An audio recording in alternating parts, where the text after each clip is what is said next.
තෙරුවන් සරණයි ආයුබෝවන්. ධර්මාචාර්ය විභාග පන්තිය අදත් අපි ආරම්භ කරන්නට සූදානම් වෙන්නේ හැම සෙනසුරාදා දවසකම රාත්‍රී 8:00 ඉඳලා 9:00 දක්වා තමයි අපි බෞද්ධ ඉතිහාසය හා සංස්කෘතිය පොතට අදාළ පාඩම් සහ ප්‍රශ්න පත්‍ර සාකච්ඡා කරන්නට යොදාගෙන තියෙන වෙලාව. සෙනසුරාදා රාත්‍රී 8:00ට ධර්මාචාර්ය විභාග පන්තිය පැවැත්වෙන 14 වෙනි දවස.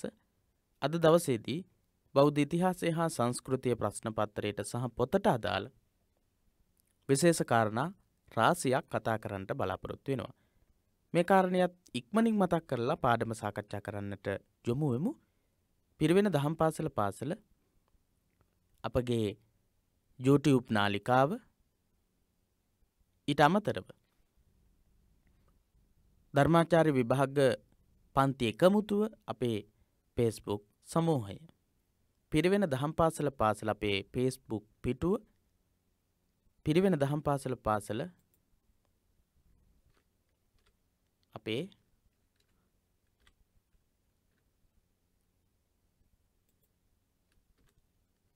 Facebook සමූහයක් තියෙනවා.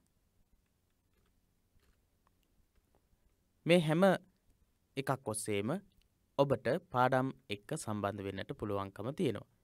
දෙවැනි පාඩම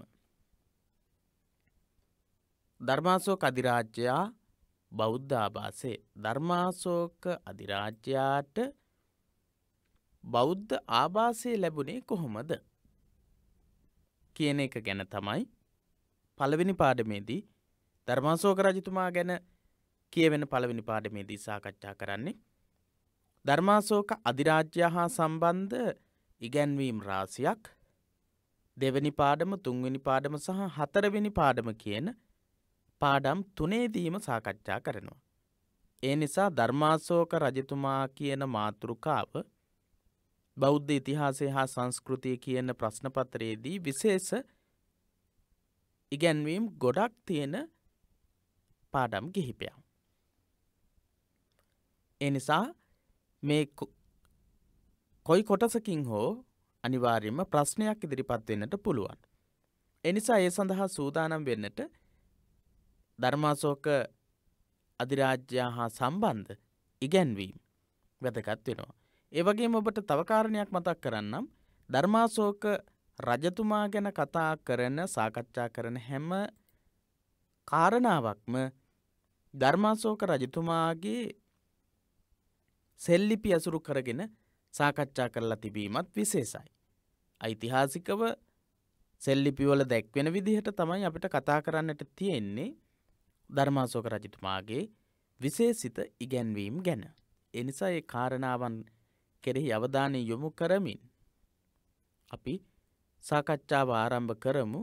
ඉතින් අපි පළවෙනියටම ප්‍රශ්න පත්‍රයකට අවධානය යොමු කරලා බලමු. එතකොට අපිට තේරෙනවා, පැහැදිලි වේවි මේ පාඩම් වලින් කොයි වගේ ප්‍රශ්නද ඉදිරිපත් වෙලා තියෙන්නේ කියලා. පළවෙනි පාඩමට අදාළව විවිධ නිකායක ඉගැන්වීම් ඒ ගැන ගොඩක් ප්‍රශ්න ඉදිරිපත් වෙලා තිබුණා.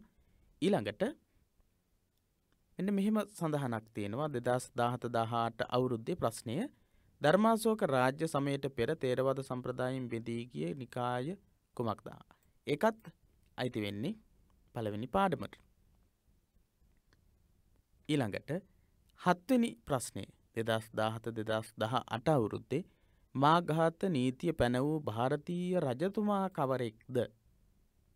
මාඝාත යන්නෙහි අර්ථය කුමක්ද? අශෝක අධිරාජයාගේ අනුශාසනා ಭಾರತೀಯ ජනතාව අතර ප්‍රචාරය කිරීමට යෙදූ උපාය මාර්ගය කුමක්ද? එම උපාය මාර්ගය අනුව ස්වකීය අනුශාසනා ප්‍රදර්ශනය කිරීමට රජතුමා යෙදූ ක්‍රමවිධි කවරේද? ඒ විදිහේ ගොඩක් ප්‍රශ්න යොමු වෙලා තියෙනවා අශෝක රජතුමා හා සම්බන්ධව. 2017-2018 අවුරුද්දේ කෙටි ප්‍රශ්න 10 ප්‍රශ්න 3ක්ම ඉදිරිපත් වෙලා තිනවා ධර්මාශෝක අධිරාජ්‍යය හා සම්බන්ධ තොරතුරු වලින්. ඊළඟට අපි බලමු බෞද්ධ ඉතිහාසය හා සංස්කෘතිය 2017-2018 අවුරුද්දේ කොහොමද මේ පාඩම් වලට අදාළව තොරතුරු ඉදිරිපත් වෙලා තියෙන්නේ කියලා. බුදුදහමේ ඉගැන්වෙන නැතැම් කරුණු අශෝක අධිරාජ්‍ය විසින් සිය පාලන ප්‍රතිපත්ති සඳහා උපයෝගී කරගත් අයුරු එතුමාගේ සෙල්ලිපි ඇසුරෙන් සාකච්ඡා කරන්නට කියන ප්‍රශ්නයේ ලකුණු 6ක ප්‍රශ්නේ. ශ්‍රී ලංකාවට බුදුදහම ලැබුණේ මෙරට පාලකයන් හා ಭಾರತයේ අශෝක අධිරාජ්‍ය අතර පැවති සංස්කෘතික සම්බන්ධතාවල ප්‍රතිඵලයක් වශයෙන් බව සනාත කෙරෙන සාධක ඉදිරිපත් කරන්න කියන ලකුණු 6ක ප්‍රශ්නේ. මේ කියන සියලු පාඩම් සහ මේ ප්‍රශ්නවලට අදාළ තොරතුරු අපි මේ සාකච්ඡාවනුත් එක්කම සාකච්ඡා කරනවා. ඊළඟට අවධානය යොමු කරලා බලමු අපි 2018 සහ 2019 අවුරුද්දේ ප්‍රශ්න පත්‍රේ 2018 සහ 2019 අවුරුද්දේ ප්‍රශ්න පත්‍රේ අශෝක රජතුමාගේ ධර්ම විජය සංකල්පයේ කෙටියෙන් හඳුන්වන්න කියන ලකුණු 4 ප්‍රශ්නේ. එතුමාගේ සෙල්ලිපි ඇසුරෙන් මේ සංකල්පයේ විස්තර කරන්නට කියන ප්‍රශ්නේ ලකුණු 6ක් ලැබෙනවා. මේ සංකල්පයේ යටතේ ಭಾರತයේ තුල ධර්ම ප්‍රචාරය සඳහා යෙදූ ක්‍රමෝපාය විමර්ශනය කරන්න කියන ප්‍රශ්න ඉදිරිපත් වෙලා තිනවා 2018 2019 අවුරුද්දේ අපිට විචාර ප්‍රශ්න ලියන්නට තියෙන කොටසේ 2018 2019 අවුරුද්දේ කෙටි ප්‍රශ්න අපි ඉදිරිපත් කළේ නැහැ. විභාග ශාලාවෙන් අරගෙන එන්නට දෙන්නේ මේ ප්‍රශ්න පත්‍රයේ විතරයි. අනිත් කොටස ඒ ප්‍රශ්න පත්‍රයේම තමයි සම්පූර්ණ කරන්නට තියෙන්නේ. ඉතින් 2017 2018 අවුරුද්දේ ප්‍රශ්න පත්‍රයේ ඇසුරින් ඔබට ඒ ගැන වැටහීමක් අවබෝධයක් ඇති කරගන්නට පුළුවන්කම ලැබෙනවා. අපි බලමු සාකච්ඡාව. මෙන්න මෙහිමයි පාඩම ආරම්භ වෙන්නේ. බෞද්ධ නරපති නාමාවලියෙහි ධර්මාශෝක නාමයේ මුලින්ම සටහන් වනු දැකීමට සෑම බෞද්ධයෙක්ම ප්‍රිය කරයි. බෞද්ධ නරපති, බෞද්ධ රජවරු. බෞද්ධ නරපති කියලා කියන්නේ බෞද්ධ රජවරු ඉන්නවනේ. ඒ රජවරුන්ගේ නාමාවලියක් තියෙනවා. ධර්මාශෝක, දේවානම්පියතිස්ස ශ්‍රී ලංකාවේ රජතුමා, කනිස්ක රජතුමා, ඒ විදිහට ගත්තම අජාසත් රජතුමා, බිම්බිසාර රජතුමා, ওই විදිහට ගොඩාක් රජවරුන්ගේ නම් තියෙනවා. ඒ රජවරුන්ගේ නාමාවලියක් තියෙනවා. ඒ නාමාවලියේ අශෝක රජතුමාගේ නම මුලින්ම තියෙනවා දකින්න තමයි බෞද්ධ ජනතාව ගොඩක්ම කැමති. මොකද මේකට හේතුව?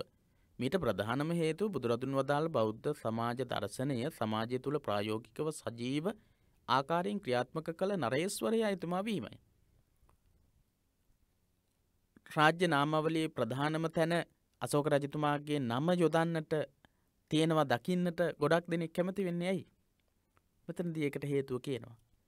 බුදුරජාණන් වහන්සේ දේශනා කරපු බුදුරදුන් වදාළ බෞද්ධ සමාජ දර්ශනය, බෞද්ධ සමාජ දේශපාලන දර්ශනය, බුදු දර්ශනයේ යටතේ අපි කතා කරනවා බෞද්ධ දේශපාලන දර්ශනය ගැන.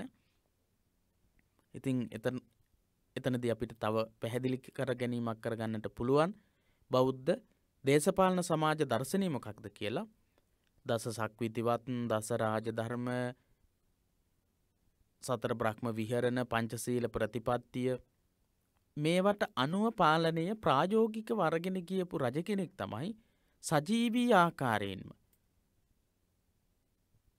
රාජධර්ම අනුගමනය කරමින් ඒවා ක්‍රියාත්මක කරපු නරේස්වරයා. නරේස්වරයා කියලා කියන්නේ රජතුමා කියන එකමයි. ධර්මාශෝක රජතුමා. අන්න ඒ නිසා තමයි මිනිස්සු කැමති, බොහෝ දෙනෙක් කැමති ධර්මාශෝක රජතුමාගේ නම මුලින්ම සඳහන් වෙනවා දකින්නට. මේ ඓතිහාසික සත්‍යක්ෂයේ බෞද්ධයන් මෙන්ම ඉතිහාසඥයෝද පිළිගනිති. මේක ඓතිහාසික සත්‍යයක්. මෙතන ඓතිහාසික සත්‍යයක් කියන එක අපිට වැදගත්. මොකද පාඩම් හැම එකකින්ම ඓතිහාසික සත්‍යයක් බව ඔප්පු කරන්නට ඕන සාධක, ඕන විස්තර සෙල්ලිපි ඇසුරින් තමයි මේ පාඩම් හැම එකක්ම සාකච්ඡා කරන්නේ. ඓතිහාසික සත්‍යයක් කියලා කියන්නේ සෙල්ලිපිවල, ටැම් ලිපිවල, ගිරි ලිපිවල මේ රජතුමාගේ හැසිරීම, රජතුමාගේ ක්‍රියාකලාපය ගැන කියවිලා තියෙනවා.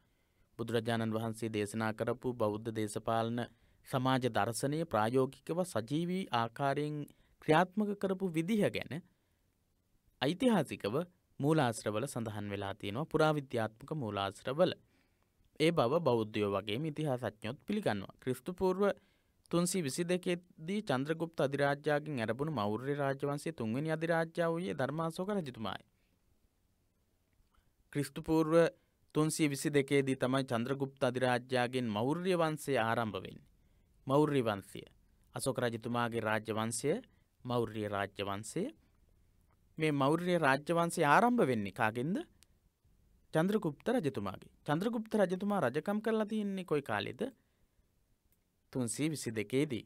322 දී රජ කරපු චන්ද්‍රගුප්ත අධිරාජ්‍යගේ කාලේ තමයි මෞර්ය කියන රාජ්‍ය වංශය ආරම්භ වෙලා තියෙන්නේ. මේ මෞර්ය රාජ්‍ය වංශයේ තුන්වෙනියා තමයි ධර්මාශෝක. තුන්වෙනි අධිරාජ්‍යයා ධර්මාශෝක. දෙවැනි අධිරාජ්‍යයා වූ බින්දුසාර රජතුමා අශෝක රජුගේ පියාය. මෞර්ය රාජ්‍ය වංශයේ 3 දෙනා. එහෙනම් බලමු අපි කවුද කියලා. චන්ද්‍රගුප්ත රජතුමා පළවෙනි කෙනා, දෙවෙනි කෙනා බින්දුසාර රජතුමා. බිම්බිසාර නෙමෙයි බින්දුසාර රජතුමා. ඔබ දැනටමත් දන්නවා බින්දුසාර රජතුමා.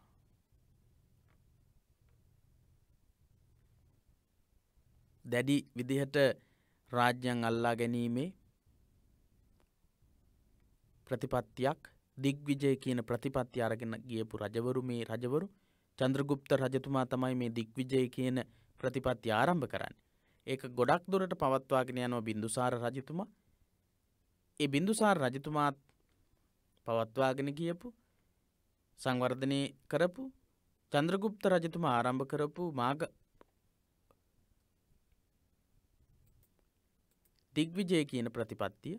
ඉතින් ඒ රජවරු 3 දෙනා මතක තියාගන්න. අශෝක කුමාරයා ක්‍රිස්තු පූර්ව 273 දී රාජ්‍ය පද ප්‍රාප්ත වූයේය. අශෝක රජතුමා රාජ්‍යත්වයට පත් වෙන්නේ ක්‍රිස්තු පූර්ව 273 රජකමට පත් වෙන්නේ. එහෙනම් මේ කියන දිනවකවානු ගැනත් යම්කිසි අවධානයක් ඔබ යොමු කරන්න. ඒ වගේම මෞර්ය රාජ්‍ය වංශයේ පළවෙනි රජතුමා කවුද, දෙවෙනි රජතුමා කවුද, තුන්වෙනි රජතුමා කවුද කියලා ඔබට මතක තියෙන්නට වෙනවා. මෙතනදී සඳහන් කරනවා ක්‍රිස්තු පූර්ව 322 දී චන්ද්‍රගුප්ත අධිරාජ්‍යයෙන් ආරම්භ වෙච්ච මෞර්ය රාජ්‍ය වංශයේ තුන්වෙනි අධිරාජ්‍යයා විදිහට ධර්මාශෝක රජතුමා පත් වුණා කියලා.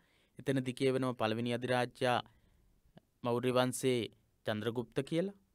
ඊළඟට කියවෙනවා දෙවෙනි අධිරාජ්‍යයා බින්දුසාර කියලා.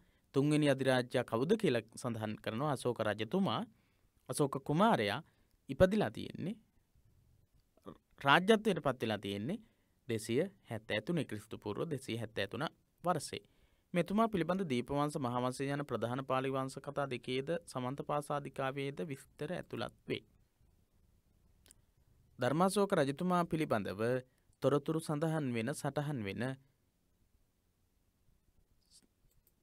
වංශ කතා දෙකක්, පාලි වංශ කතා දෙකක් නම් කරන්න කියලා කිව්වොත් දීපවංශය, මහාවංශය. සමන්තපාසාදිකා විනය අටුවාව, මේ විනය අටුවාවෙත් සඳහන් වෙනවා. මෙතුමා පිළිබඳ දීපවංශ, මහාවංශය යන ප්‍රධාන පාලි වංශ කතා දෙකේද ප්‍රධානම වංශ කතා දෙක, පාලි වංශ කතා දෙක තමයි දීපවංශයයි මහාවංශයයි. පැරණිම ග්‍රන්ථයේ විදිහට වංශයේ කතාව විදිහට සැලකෙන්නේ දීපවංශය. ඊළඟට අකණ්ඩව ශ්‍රී ලාංකීය ඉතිහාසයේ ලාංකීය ඉතිහාසයේ ලියවෙන වංශ කතාව මහාවංශය. ඊට අමතරව විනය අට කතාව සමන්තපාසාදිකාව. මේ ග්‍රන්ථවල අශෝක රජතුමා ගැන සඳහන් වෙලා තියෙනවා. පසු කාලින සිංහල හා පාලි පොත්වලද වඩා තොරතුරු දක්වා ඇත. පස්සේ කාලෙත් සිංහල සහ පාලි පොත් ලියවිලා තියෙනවා. ඒ ලියවිලා තියෙන පොත් වලත් අශෝක රජතුමා ගැන ගොඩක් තොරතුරු සඳහන් වෙලා තියෙනවා. ඒ වාර්තාවලට අනුව කුඩා කල අශෝක නමින් හැඳින්වුණු හෙතෙම සිය සහෝදරයන් මැරූ නිසා චණ්ඩාශෝක වූයේය. පාලි සිංහල කියන පොත් ගොඩක අශෝක රජතුමා ගැන ලියවිලා තියෙනවා කියලා අපි කිව්වා. ඊට පස්සේ කියනවා චණ්ඩාශෝක ධර්මාශෝක උනේ බුදුදහම වැළඳගත්තාට පස්සේ. ගොඩක් පාලි සහ සිංහල පොත්වල කියවෙන විදිහට අශෝක රජතුමා මුලින් හඳුන්වලා තියෙන්නේ චණ්ඩාශෝක කියන නමින්. සිය සහෝදරයන් මැරූ නිසා තමයි මේ රජතුමා චණ්ඩාශෝක කියන නමින් හඳුන්වලා තියෙන්නේ. චණ්ඩාශෝක කියන නමින් ප්‍රසිද්ධියට පත් වෙලා තියෙනවා.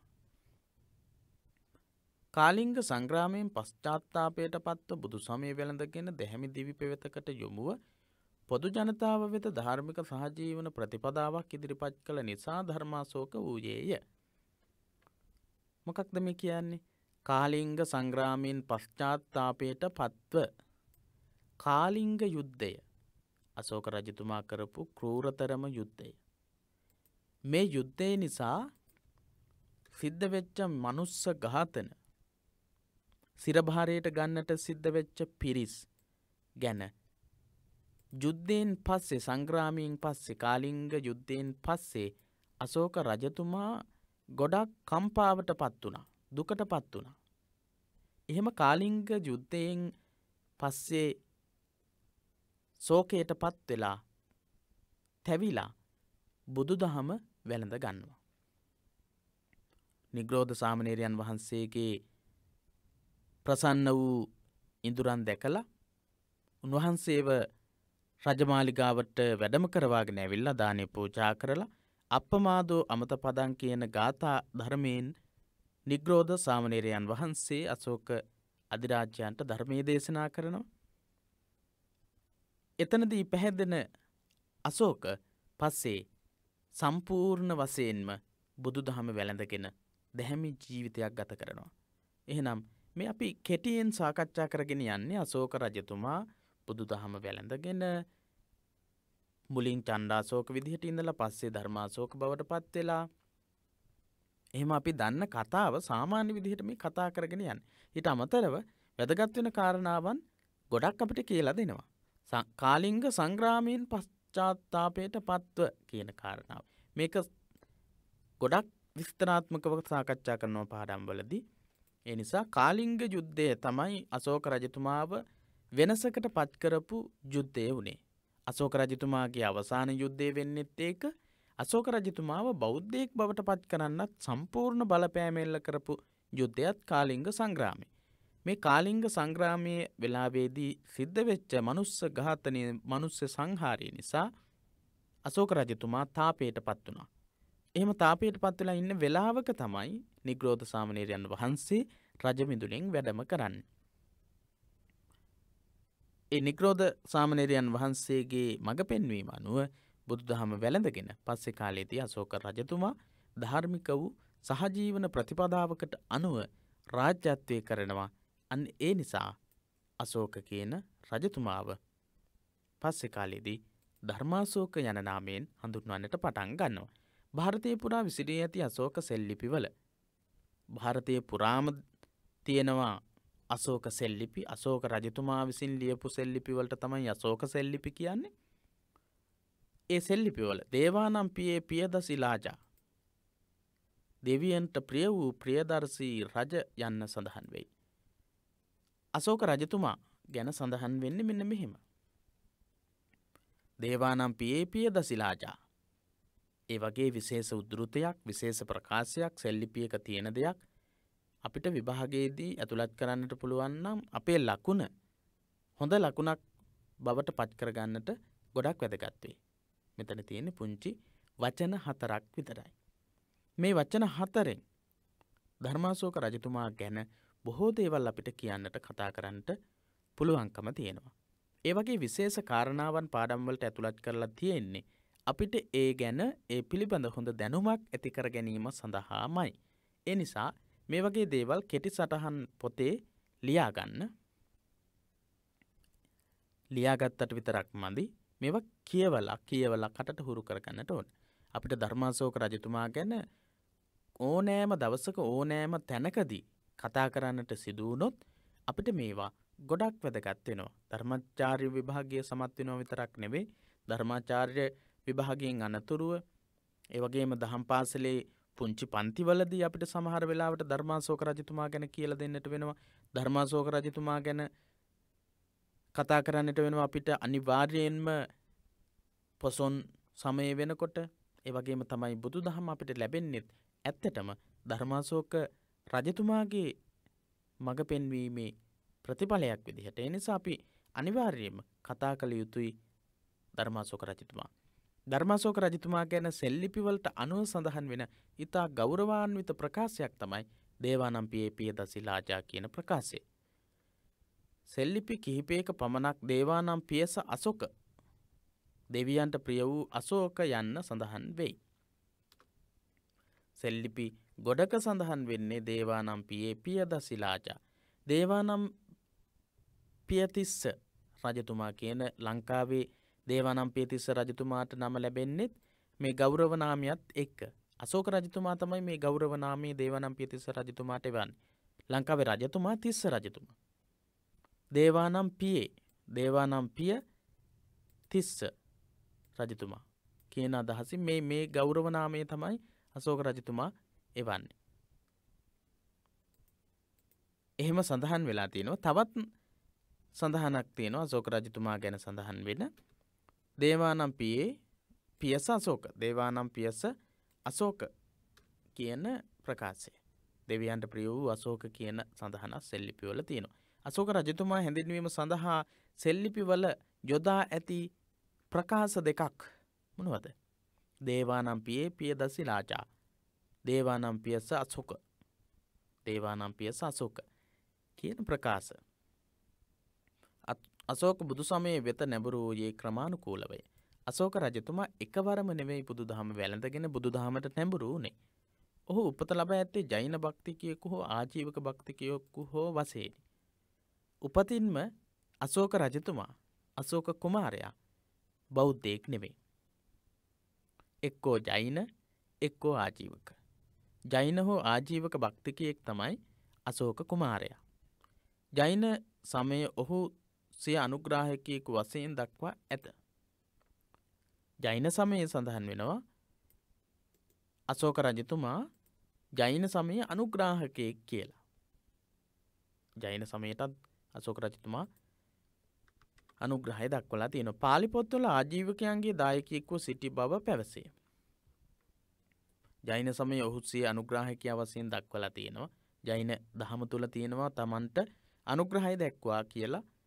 ජෛන ආගමට අනුග්‍රහය දැක්වා කියලා. පාලි පොත්වල ආජීවකයන්ගේ දායකයෙකු විදිහටත් සඳහන් වෙලා තියෙනවා. බුදු සමයේ වැළඳගත් පසුද ඔහු ආජීවකයන්ට ගුහා පූජා සිදු කර ඇත. බුදුදහම වැළඳගත්තට පස්සෙත් අශෝක රජතුමා ආජීවකයන්ට ගුහා පූජා කරලා තියෙනවා. ආජීවකයන්ට ගුහා පූජා සිදු කර ඇත කියලා සඳහන් වෙන්නේ පාඩමේ. ඒ කියන්නේ ජෛන සහ ආජීවක කියන පිරිස් වෙතටත් අවධානය යොමු කරලා තියෙනවා. ඒ වගේම තමයි ආජීවක හෝ ජෛන භක්තිකයෙකු විදිහට තමයි අශෝක රජතුමා මුලින්ම ක්‍රියා කරලා තියෙන්නේ. එසේ කිරීම පැරණි ආගමට නිකරු නොකොට පෙරසේම සැලකීමේ බෞද්ධ ප්‍රතිපදාවට සපුරා එකඟ වේ. බුදු සමයේ වැළඳගත්තට පස්සෙත් ආජීවකයන්ට ගුහා පූජා සිදු කිරීම බුදුදහමට අනුව ගත්තොත් පැරණි ආගමට නිකරු නොකොට පෙර විදිහටම අනුග්‍රහය දක්වන්නට ඕන කියන ඉගැන්වීම. බින්දුසාර රජුගේ දේවිය වූ ධර්මා ආජීවක දායිකාවක වූ බව සඳහන් වේ. ධර්මාශෝක රජතුමාගේ මව තමයි මේ සඳහන් වෙන්නේ. පුංචි පන්තිවලදී ඔබ ඉගෙනගෙන තියෙනවා. ධර්මා බිසව තමයි බින්දුසාර රජතුමාගේ දේවිය. ඒ කියන්නේ බින්දුසාර රජතුමා කියන්නේ අශෝක රජතුමාගේ ධර්මාශෝක රජතුමාගේ පිය රජතුමා. ඒ පිය රජතුමාගේ බිසව තමයි ධර්මා. එහෙනම් අශෝක රජතුමාගේ මව ආජීවක දායිකාවක වූ බව සඳහන් වේ. ධර්මා කියන බිසව ආජීවක දායිකාවක් විදිහට තමයි ඉඳලා තියෙන්නේ. කෙසේ වුද දේශපාලන වශයෙන් මෞර්ය වංශයේ පිළිගැනීම වූයේ කෞටිල්‍ය නැමැති බ්‍රාහ්මණයාගේ දේශපාලන විද්‍යා සංකල්පයයි. කොහොම වුණත් දේශපාලන වශයෙන් මෞර්ය වංශයේ පිළිගැනීම වුණේ. මෞර්ය වංශයේ පාලන කටයුතු වලට මූලික වුණේ මොන ඉගැන්වීමද? කෞටිල්‍ය නැමැති බ්‍රාහ්මණයාගේ දේශපාලන විද්‍යාව. කෞටිල්‍ය දේශපාලන ශාස්ත්‍රය. දේශපාලන ඉගැන්වීම. එහෙත් ක්‍රමානුකූලව ජෛන බෞද්ධ ආජීවක වැනි බ්‍රාහ්මණ චින්තනයට පටහැනි වූ ආගම්වල බලපෑම නිසා අශෝක කෞටිල්‍යගේ දේශපාලන චින්තනය කෙරෙන් ඈත් වන්නට අදහස් කරන්නට ඇත. ක්‍රමානුකූලව එකවරම නෙවෙයි ජෛන බෞද්ධ ආජීවක. සාමාන්‍ය මෞර්ය වංශයේ චන්ද්‍රගුප්ත රජතුමා, බින්දුසාර රජතුමා මේ රජවරු දේශපාලනය කරලා තියෙන්නේ කෞටිල්‍ය බ්‍රාහ්මණයාගේ දේශපාලන විද්‍යා සංකල්පයට අනුව. ඒ වුණත් අශෝක රජතුමා ඒ තත්ත්වය ටික ටික වෙනස් කරගෙන තියෙනවා. ඒකට හේතුව මොකක්ද? ජෛන ඉගැන්වීමත් බෞද්ධ ඉගැන්වීමත් ආජීවක ඉගැන්වීමත් කියන බ්‍රාහ්මණ චින්තනයට පටහැනිව ක්‍රියාත්මක වෙච්ච ඉගැන්වීම් වලට අශෝක රජතුමා යොමු වීම නිසා තමයි පස්සේ කාලයේදී අශෝක රජතුමා මේ කෞටිල්‍ය බ්‍රාහ්මණයාගේ දේශපාලන සංකල්පයෙන් ඈත් වෙලා තියෙන්නේ. මෞර්ය වංශයේ 3 වෙනි පාලකයා වෙන අශෝක රජතුමා මුල් පාලකයන් වෙච්ච චන්ද්‍රගුප්ත සහ බින්දුසාර රජවරුන්ගේ දේශපාලන සංකල්පයේ වෙච්ච කෞටිල්‍ය බ්‍රාහ්මණයාගේ දේශපාලන සංකල්පයෙන් බැහැර වෙනවා. ඒකට හේතු වෙලා තියෙන්නේ ජෛන බෞද්ධ ආජීවක කියන ඉගැන්වීම් බ්‍රාහ්මණික චින්තනයට පටහැනි ආගමික ඉගැන්වීම් එක්ක අශෝක රජතුමා සම්බන්ධ වීම. තේරවාද බෞද්ධ සම්ප්‍රදාය අශෝක රජ නිග්‍රෝධ සාමණේරයන් වහන්සේ නිසා බුදු සමය වැළඳගත් බව අනාවරණය කරයි.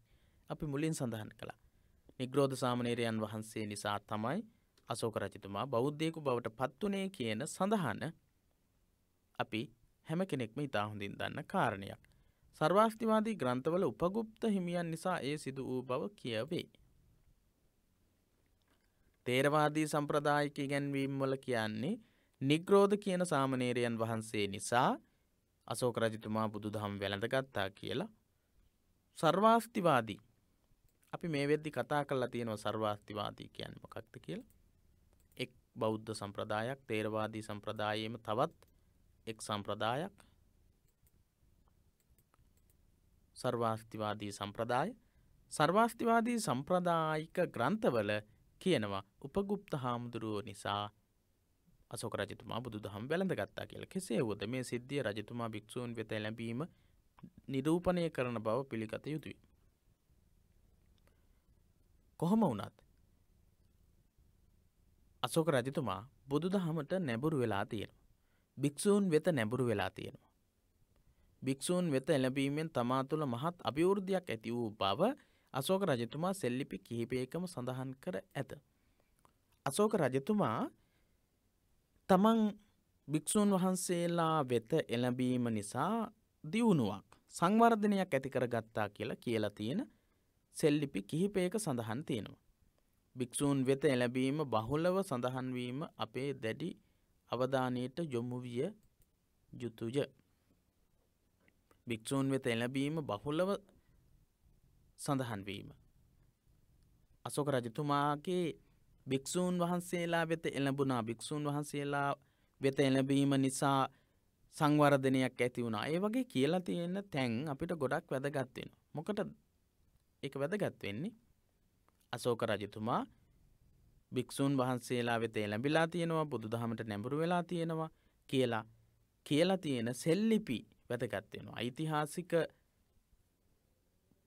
පුරාවිද්‍යාත්මක සාධක අපිට ගොඩක් වැදගත් වෙනවා අශෝක රජතුමාගේ බෞද්ධ අධිරාජ්‍ය තත්වය බෞද්ධ අධිරාජ්‍යයක් විදිහට විස්තර කරද්දී. එතකොට එතනදී තියෙන විශේෂ කාරණයක් තමයි සෙල්ලිපි වල දකින්න පුළුවන් විශේෂ කාරණයක් තමයි භික්ෂුන් වහන්සේලා වෙත එළඹුණා. භික්ෂුන් වහන්සේලා වෙත එළඹුණා කියලා සඳහන් කරලා තියෙන තැන් සෙල්ලිපි වල එහෙම සඳහන් කරලා තියෙන තැන් අපිට වැදගත්. රජතුමා මස්කිගිරි ලිපියේ මෙන්න මේ විදිහට සඳහන් කරනවා. මා ශාක්‍ය මුනීන්ද්‍රයන් වහන්සේගේ අනුගාමිකයෙකු වී වර්ෂ 2කමාරකට වැඩිය. සංඝයා වහන්සේ වෙත එළඹ වර්ෂයකට වැඩිය. මම වැඩි දියුණුවට පත්වීමි. අන්න ඒ විදිහේ සඳහනක් තියෙනවා. මස්කිගිරි ලිපියේ මේ ගිරි ලිපිවල තියෙන සඳහන් සහ ගිරි ලිපිවල නම් අපිට අනිවාර්යයෙන්ම මතක තියෙන්නට ඕන. මා ශාක්‍ය මුනීන්ද්‍රයන් වහන්සේගේ අනුගාමිකයෙකු වී වර්ෂ 2කමාරකට වැඩිය සංඝයා වහන්සේ වෙත එළඹ වර්ෂයකට වැඩිය මම වැඩි දියුණුවට පත්වීමි. ඒ වගේ සඳහනක් තියෙනවා. එතකොට මේ සෙල්ලිපි වලට අනුව මේ සෙල්ලිපියට අනුව අපි මේ කතා කරපු කාරණේට අනුව ප්‍රශ්නයක් මෙන්න මෙහෙම නිර්මාණය වෙන්න පුළුවන්. කොහොමද? අශෝක රජතුමා විසින් භික්ෂූන් වහන්සේ වෙත එළඹීම නිසා සංවර්ධනයට පත් වුණා, දියුණුවට පත් වුණා යනුවෙන් සඳහන් කර ඇති සෙල්ලිපි නම් කරන්නට කියලා ප්‍රශ්නයක්. එහෙම නැත්නම් අශෝක රජතුමා සම්පූර්ණ දියුණුවට පත් වී ඇත්තේ, වැඩි දියුණු වී ඇත්තේ භික්ෂු සංඝයාගේ ඇසුර නිසාය, සෙල්ලිපි ඇසුරින් විස්තර කරන්නට කියලා ප්‍රශ්නයක් ආවොත් අපිට ඒ ගැන කියන්නට සිදු වෙනවා. ඒ නිසා මේ සෙල්ලිපි සහ සෙල්ලිපි වල තියෙන අන්තර්ගතයන් ගැන අවධානය යොමු කරන්නට ඕන. ධර්මාචාර්ය විභාගය කියන්නේ ලේසි පහසු විභාගයක්. විභාගේ ලං වුණාම පමණක් ওই පාඩම් ටිකක් එහෙම් මෙහෙන් අධ්‍යයනය කරලා සමත් වෙන්නට පුළුවන් කියලා සමහර අය හිතාගෙන ඉන්නවා. ඒක හරිම අපහසු කාරණාවක්. ඒක හරිම අපහසු අමාරු කාරණාවක්. හාමුදුරන් වහන්සේලා නිතරම බුදුදහමත් එක්ක, බෞද්ධ සාහිත්‍යයත් එක්ක, බෞද්ධ සංස්කෘතියත් එක්ක ඒකාබද්ධව සිටින නිසා සමහර විට ඒක ලේසියක් පහසුවක් වෙන්නට පුළුවන්. හැබැයි ධර්මාචාර්ය විභාගයට තිබෙන වටිනාකම දවසින් දවස වැඩි වෙනවා. ඒත් එක්කම විභාගයේ සඳහා තියෙන පහසුව දවසින් දවස ගිලිහිලා යන්නට පුළුවන්. හොඳ සූදානමකින් යුක්තව මේ සඳහා සම්බන්ධ වෙන්නට ඕන. ඒ නිසා ඔබ අපි මේ කතා කරන සාකච්ඡාවන් ඇසුරින් සටහනක් සකස් කරගන්න. කෙටි සටහනක් අපි මේ සාකච්ඡා කරන විදිහට ඔබට පුළුවන් කෙටි සටහනක් හදාගන්න. මේ පාඩම් වල තියෙන විශේෂ කරුණු මොනවද? ප්‍රශ්න පත්‍රවල පහුගිය වර්ෂවලදී අහලා තියෙන්නේ කොහොමද? මේ හැම එකක්ම අපි කතා කරන නිසා ඔබට හරිම ලේසි, ඔබට හරිම පහසුයි මේ පාඩම් වල තියෙන දේවල් වෙන් කරලා හඳුනා ගන්නට. අපි බලමු බුදුදහම කෙරෙහි නැඹුරු කියන අනුමාතෘකාව යටතේ තියෙන තොරතුරු මොනවද කියලා. මෙම කරුණ බ්‍රහ්මගිරි 1 ලිපියෙහි සඳහන් කරයි. බුදුදහම කෙරෙහි නැඹුරු වීම ගැන අශෝක රජතුමා බුදුදහමට නැඹුරු වීම කොහොමද වෙලා තියෙන්නේ කියලා බ්‍රහ්මගිරි 1 ලිපියේ සඳහන් වෙනවා. මම උපාසක වී වර්ෂ 2කමාරකට වැඩිය. එහෙත් මම එක් වර්ෂයක් දැඩි ලෙස උත්සාහ නොකෙලෙමි. සංඝයා වහන්සේ වෙත එළඹ දැඩිව උත්සාහ කරන්නට මට වසරකට වැඩි කලක් ගත වූයේය. දැන් මේ ප්‍රකාශය එක වතාවක්, දෙවතාවක්, තුන් වතාවක් ඔබ කියවනකොට මේකේ තියෙන අදහස ඔබට හිතට ගන්නට පුළුවන්. ඊට පස්සේ බ්‍රහ්මගිරි 1 ලිපිය. මොකක්ද බ්‍රහ්මගිරි 1 ලිපිය කියන්නේ කියලා ඔබට මෙනෙහි කරන්නට පුළුවන්. ඔබට කීප වතාවක් මේක ගැන අධ්‍යයනය කරන්නට පුළුවන්. ඒක සඳහන් වෙන්නේ උපාසක වී වර්ෂ 2කමාරකට වැඩි. එහෙත් මම වැඩි එක වසරක්, එක අවුරුද්දක් දැඩි විදිහට උත්සාහ කළේ නැහැ. උපාසකයෙක් වෙලා අවුරුද්දක් යනකම් මුකුත් කරන්නේ නැහැ, උත්සාහයක් ගන්නෙ නැහැ. සංඝයා වහන්සේ වෙත එළඹ දැඩිව උත්සාහ කරන්නට මට වසරකට වැඩි කලක් ගත වූයේ. ඒ විදිහ සඳහනක් තියෙනවා. රූපනාථ සෙල්ලිපියේ තවත් සඳහනක් තියෙනවා. තමා ප්‍රසිද්ධියේ බෞද්ධයෙකු වී වසර 2කමාරක් බවත් භික්ෂුන් වහන්සේ වෙත එළඹෙන තෙක් වැඩි උද්‍යෝගයක් නොගත් බවත් සඳහන් කරයි. බෞද්ධයෙක් බවට පත් වෙනවා. නික්‍රෝධ සාමණේරයන් වහන්සේ නිසා බෞද්ධයෙක් බවට පත් වෙනවා. හැබැයි භික්ෂුන් වහන්සේලා වෙත එළඹෙන්නේ අවුරුද්දකට වගේ කාලයකට පස්සේ. ඒක තමයි මේ රූපනාථ සෙල්ලිපියේ සඳහන් වෙන්නේ.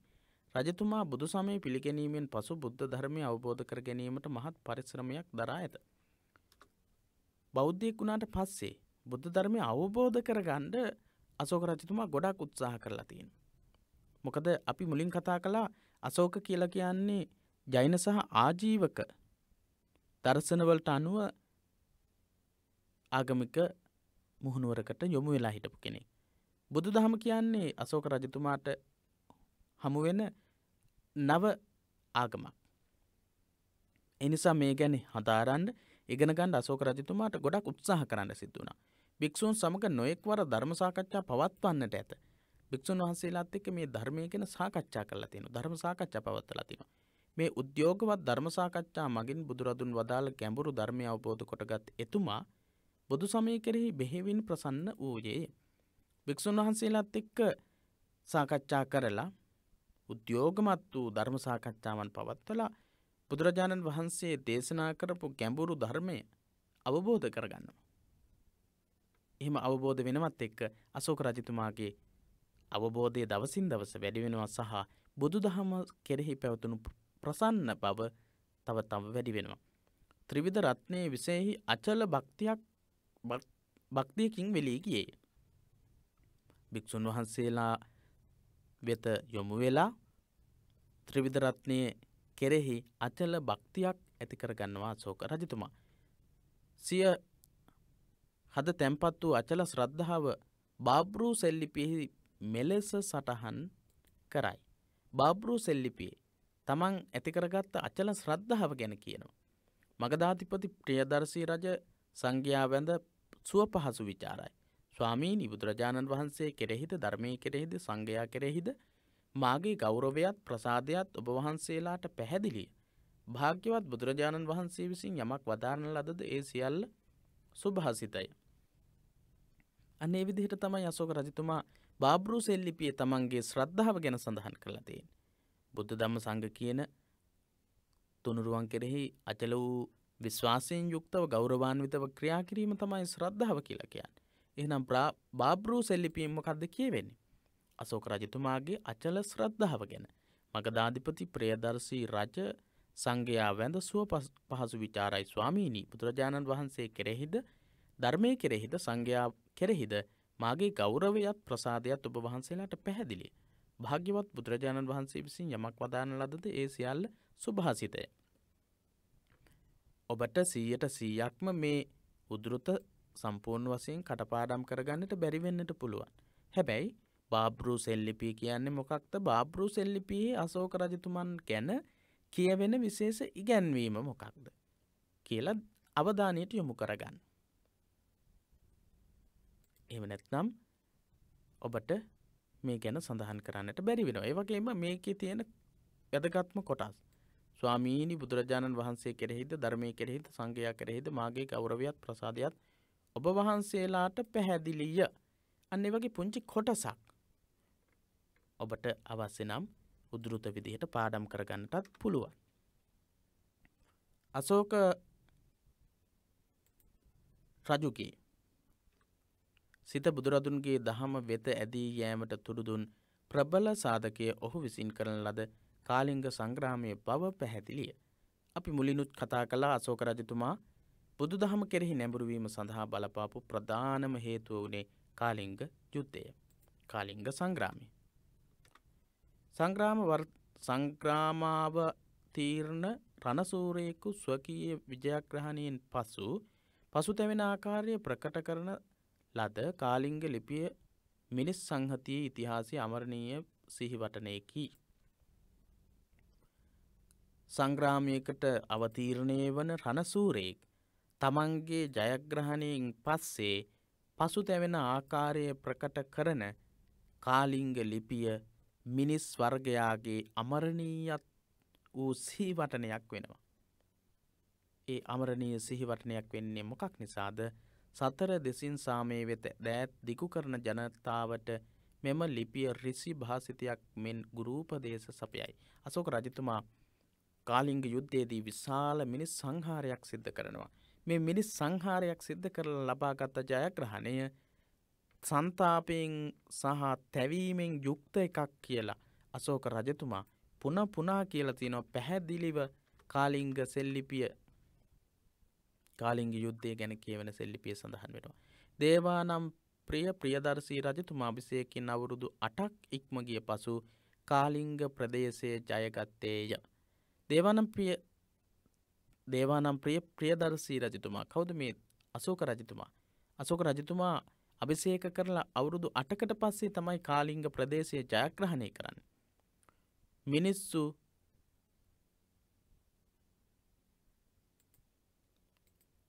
1,50,000ක්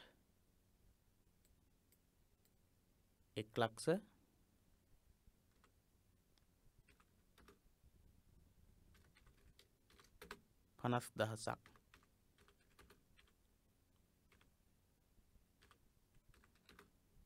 සිරභාරයට පත් වූහ. මිනිස්සු ලක්ෂයක් මරණ ලදහ. ඊට වඩා බොහෝ ගණනක් විනාශාභිමුඛයට පත් වූහ. කාලිංග ප්‍රදේශයේ ජයගත්තායින් පසු මහරජතුමා ඉතාමත් සංවේගයට පත්විය. ඒ කුමක් නිසාද? වදදීම මනුස්ස ඝාතනය අනිවාර්යයෙන්ම සිදුවන හේයිනි. අන්න ඒ විදිහට අශෝක රජතුමාගේ කාලිංග යුද්ධය ගැන සඳහන් වෙන සඳහන. නැවත වතාවක් බලමු. මිනිස්සු 1,50,000ක් සිරභාරයට පත් වූහ. මිනිස්සු ලක්ෂයක් මැරුවා. ඊට වඩා බොහෝ ගණනක් විනාශාභිමුඛයට පත් වුණා. කාලිංග ප්‍රදේශයේ ජයගත්තට පස්සේ මහරජතුමා ගොඩක් සංවේගයට දුකට පත් වුණා. රජතුමාගේ හෘද සාක්ෂිය කතා කරන්න පටන් ගත්තා. ඒ මොකක් නිසාද? වදදීම මනුස්ස ඝාතනය වගේ දේවල් අනිවාර්යයෙන්ම කරන්න සිද්ධ වෙච්ච නිසා, රජතුමා කරපු නිසා. කාලිංග යුද්ධයේදී සිදු වූ බිහිසුණු ලේ වැගිරීම ගැන මහරජතුමාගේ ශෝකයත් පශ්චාත්තාපයත් මේන් ප්‍රකාශ වේ. අශෝක රජතුමා කාලිංග යුද්ධයෙන් පසු ජයග්‍රහණයක් ලැබූ බව නොව පශ්චාත්තාපයට පත්වෙන ආකාරය සහ තැවීමට පත්වෙන ආකාරය මොනවට ප්‍රකට කර ඇති ආකාරය ගෙනහැර දක්වන්නට කියලා ප්‍රශ්නයක් එන්නට පුළුවන්. එහෙනම් අපිට ඒ උද්ෘත වලින් තොරතුරු ලබා ගන්නට වෙනවා. යුග ප්‍රවර්තක පාලකයෝ කලින් කල පහළ වෙති. යුගය පෙරලන්න පුළුවන්. පාලකයෝ එක එක කාලෙට පහළ වෙනවා. අශෝක රජතුමාද එවැන්නේකි. යුගයේ ප්‍රවර්තනය කරන්නට පුළුවන් පාලකයෙක් තමයි අශෝක රජතුමා. ඔහු සතු අනුපමේය ස්වීයත්වයත් පෞරුෂත්වයත් වූයේය. ස්වීයත්වයක් තිබුණා, පෞරුෂත්වයක් තිබුණා. ඒ පෞරුෂත්වයෙන් රජතුමා කටයුතු කළා.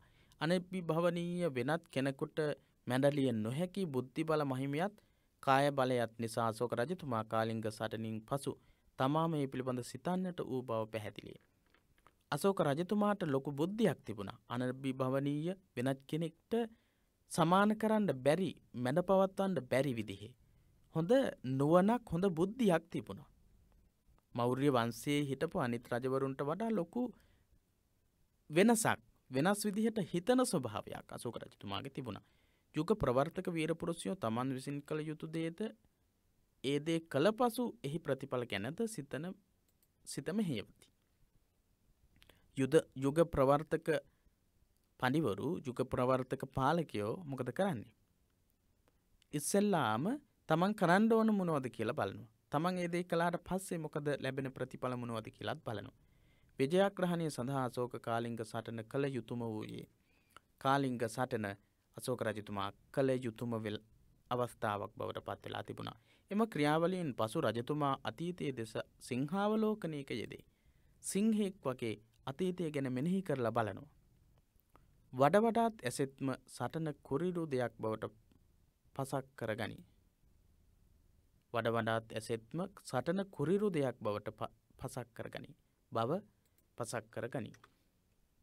සටන කියන්නේ, සංග්‍රාමය කියන්නේ කුරිරු ඉතා බිහිසුණු දෙයක් කියලා අශෝක රජතුමා අවබෝධ කරගන්නවා, තේරුම් ගන්නවා. එහෙයින් කිසිදු වංචාවකින් තොරව කාලිංග යුද පිටියේ සැබෑ වාර්තාවක් සෙල්ලිපියෙහි කොටා සිය දරු මුණුබුරු පරපුරට යුද්ධයේ නැමැති සාපයෙන් වළකිනසේ අවවාද කරයි. ඒ නිසා අශෝක රජතුමා මොකද කරන්නේ? වංචාවකින් තොරව, සැඟවීමකින් තොරව ඇත්තටම යුද්ධයකින් පස්සේ රජ කෙනෙක් විදිහට, අධිරාජ්‍යයක් විදිහට තමන් ලැබපු පීඩාව මොකක්ද කියලා සෙල්ලිපියේ ඒ විදිහට අශෝක රජතුමා සඳහන් කරලා තියෙනවා, සටහන් කරලා තියෙනවා. මේ අවංක වූත් විවෘත වූත් හදවතක් ඇති අතිවිශිෂ්ට ගණයේ රාජ්‍ය තාන්ත්‍රිකයෙකුගේ මහඟු ගුණය කියාපාන්නකි. මහඟු ගුණයක්. විවෘත අවංක හදවතක් තියෙන රජ කෙනෙක්ගේ විවෘත වූ ඉතා විශිෂ්ට ගණයේ ප්‍රකාශයක් තමයි කාලිංග සටන ගැන සඳහන් වෙන අවස්ථාව. බ්‍රාහ්මණ දේශපාලන න්‍යායෙන් ඉගැන්වුණු කුඩා කුඩා රටවල් බිලී බා ගැනීමෙන්, රාජ්‍ය ලොකු කර ගැනීමෙන් න්‍යාය මත්ස්‍ය න්‍යාය අශෝක රජතුමා ප්‍රතික්ෂේප කළා. ඒ වෙනුවට අසල්වැසි රාජ්‍යයන් සමග සංස්කෘතික සම්බන්ධතා මගින් මිත්‍රත්වය ඇති කරගත්තේ සංස්කෘතික සම්බන්ධතා ඇති කරගන්න. එහි ප්‍රතිඵලයන් ගැන සහ සංස්කෘතික සම්බන්ධතා ඇති කරගෙන අශෝක රජතුමා ක්‍රියා කරන ආකාරයන් ගැන ඉදිරි පාඩම්වලදී විස්තරාත්මකව කතා කරනවා. මේ සඳහා රජුගේ මානසිකත්වයේ පෙරලීමට තුඩු දුන්නේ බුදුරදුන් වදාළ දහම බව පැහැදිලියි. සංස්කෘතික සම්බන්ධතා තුළින් අසල්වාසී රටවල් එක්ක සම්බන්ධතා ගොඩනගා ගන්නට ඕන කියන ඉගැන්වීම අශෝක රජතුමාට ලැබෙන්නේ බුදුදහමේ ආభాසය නිසා. රජතුමාම සඳහන් කොට ඇති පරිදි පටන් ගැනීමේදී ධර්මයේ පිළිබඳව අභිවෘද්ධියක් නොලැබුවද කෙමෙන් කෙමෙන් ධර්මාවබෝධය පුළුල් වී ඇති ආකාරය අපි ඉහතදී කතා කළා. බෞද්ධ දර්ශනයේ ගැඹුරින් ප්‍රකාශ කරන සුත්ත නිපාත ගත ඉගැන්වීම් පවා එතුමා හදාළ බව සෙල්ලිපි වලින් හෙළිවේ. බුදුදහමේ ගැඹුරුම කොටස් තියෙන කොටසක් තමයි සුත්ත නිපාතේ. මේ සුත්ත නිපාතේ තියෙන කොටස් පවා අශෝක රජතුමා හොඳින් අධ්‍යයනය කරලා තියෙනවා කියලා සමහර සෙල්ලිපි වල සඳහන් වලින් අපිට පැහැදිලි වෙනවා. සුත්ත නිපාතයට ඇතුළත් සූත්‍ර කිහිපයක නම් කෙලින්ම සඳහන් කිරීමෙන් ප්‍රකට වන්නේ ඒවායෙහි අන්තර්ගත බෞද්ධ ඉගැන්වීම එතුමා මනාව අවබෝධ කොටගෙන සිටි බවයි. සුත්ත නිපාතයට අයත් සූත්‍ර කිහිපයකම නම් අශෝක රජතුමා සෙල්ලිපි වල සඳහන් කරලා තියෙනවා. ඒ නිසා අපිට පැහැදිලි වෙන්නේ ඒ සෙල්ලිපි ගැන අශෝක රජතුමා හොඳ අවබෝධයකින් වැටහීමකින් ඉන්නට ඇති කියන අදහස. මේ කරුණ මෙලෙස තේරුම් ගැනීමට එතුමාගේ බ්‍රහ්මගිරි 1 ලිපියෙහි සඳහනම ප්‍රමාණවත්ය. සුත්ත නිපාතයේ සඳහන් වෙන සූත්‍ර කිහිපයක නම් ගැන සඳහන් වෙන අවස්ථාවක් බ්‍රහ්මගිරි 1 ලිපිය. එතුමා බෞද්ධයෙකු වී වසර 2කමාරක් වූ බවත් එක් වසරක් දැඩි උත්සාහයක් නොගත් බවත් සඳහන් කරන අතර සංඝයා වෙත එළඹ දැඩිව උත්සාහ කරන්නට වී වසරක් ඉක්ුත් වූ බවත් සඳහන් වීමෙන් ප්‍රකට වේ. සංඝ රත්නයේ එක්ක සම්බන්ධ වෙලා ඇති කරගත්තා වූ අභිවෘද්ධිය ගැන සඳහන් වෙනවා. පාරම්පරිකව සාම්ප්‍රදායිකව ආගම දහම අදහන කොට වඩා අලුත් ආගමක් පිළිගත් බොහෝ දෙනෙක් බෙබඳු මානසිකත්වයන් ප්‍රදර්ශනය කරති. සාමාන්‍ය උපතින්ම බෞද්ධයෙක් වෙලා එහෙම උදාසීන ආගමික ප්‍රතිපත්තියක නිරත වෙන කෙනෙක්ට වඩා වෙනත් ආගමික ප්‍රතිපත්තියක් අනුගමනය කරලා අලුතින් ආගමික දර්ශනයකට යොමු වෙන අය ඒ විදිහේ ලොකු උද්‍යෝගයක් උනන්දුවක් ඇතුව තමයි ඒ අලුතින් ලැබෙන ආගම දහම අධ්‍යයනය කරන්නේ, ඒ කෙරෙහි අවධානය යොමු කරන්නේ. ඔවුහු අලුත් ආගමේ ඉගැන්වීම් දෙස විචාරපූර්වකව බලති. අලුතින් ලැබෙන ආගමික ඉගැන්වීම් දෙස විචාරපූර්වකව තමයි ඒ වගේ අය බලන්නේ. ධර්මාශෝක රජු වෙතින් මේ ලක්ෂණ මනාව ප්‍රදර්ශනය වේ. ධර්මාශෝක රජතුමාගෙන් මේ ලක්ෂණ ඉතා හොඳින් ප්‍රදර්ශනය වෙලා තියෙනවා, ප්‍රකට වෙලා තියෙනවා. මේ කතා කරපු තොරතුරු වලට අනුව අපි තවත් ඉදිරි පාඩම්වලදී තොරතුරු කතා කරනවා. ඒ වගේම මේ දෙවනි පාඩමේ අශෝක රජතුමා ගැන සඳහන් වෙන ඊළඟ කොටස අපි ඊළඟ දවසේ සාකච්ඡා කරන්නට බලාපොරොත්තු වෙනවා. තවත් අනු කොටස් දෙකක් තියෙනවා. ධර්මාශෝක රජතුමාගේ ධර්මාවබෝධය කොයි වගේද සහ ධර්ම විජේ ප්‍රතිපත්තිය මොකක්ද කියලා අපි කෙටියෙන් සාකච්ඡා කරනවා. ඊළඟ 3 වෙනි සහ 4 වෙනි පාඩමේදී අපි තවත් ගොඩක් තොරතුරු අශෝක රජතුමා ගැන කතා කරනවා.